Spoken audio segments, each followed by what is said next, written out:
Okay, we're back on the good ship Praxis. We've moored up. I'll let our guests introduce themselves and tell us something about where they are right now.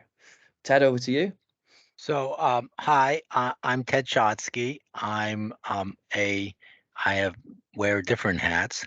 I'm a professor of geography and philosophy at the University of Kentucky and of sociology at Lancaster University, and I am presently in my office in Lancaster, UK. Can you tell us? Can you tell us what you do? A little bit more detail on what you do.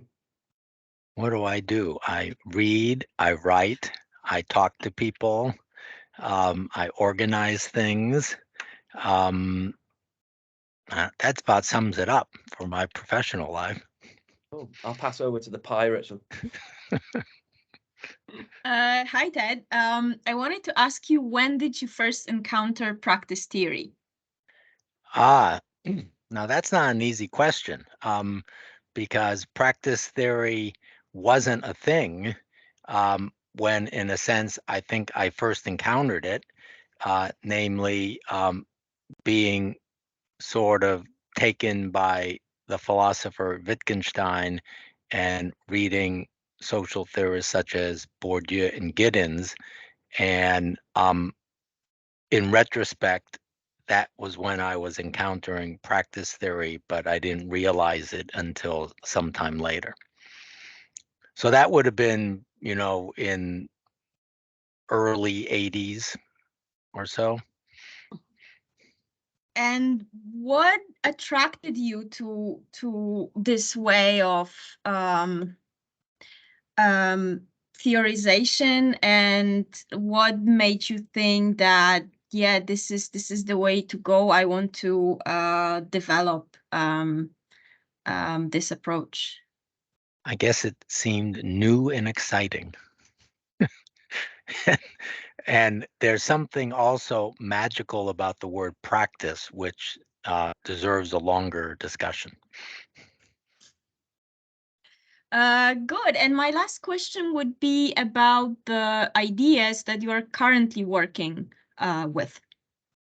Ideas I'm currently working with, well, most of what I spend my time thinking about are digital phenomena. So it's how to use practice theory, possibly in combination with other theoretical approaches, first to look at phenomena such as blockchains and cryptocurrencies, but then also digitalization of our world has had many consequences. So some of the consequences for social life generally can be well conceptualized through practice theory. So I'm looking at some of those presently. Thank you. Over to Elizabeth. Okay, yeah, well, I'm a anthropologist, obviously interested in tribes, and I'll come on to those tribes in a moment. But before I let you get away with that rather quick answer, Ted, I'd be interested to know when we say which ideas are you working with, I guess we mean which ideas in the whole repertoire of practice theory have purchase on the digital. So it's not, in a way, we want to know not just the site of your inquiries like the digital, but what ideas are you developing? What's the new thinking going on underneath that hat? That's secret information at the moment. Come on. We've got a pirate with us, you can't get away with that. But part of the issue is the other way around, that there is a good amount of thought going on right now about whether a digitalized world challenges the continuing pertinence of a variety of types of social theory. So one dimension of this is showing how practice theory, which means partly my own ideas, it's an amalgam from various practice theories, how they are still useful for understanding the digitalized phenomena as social phenomena. So so that is part of it.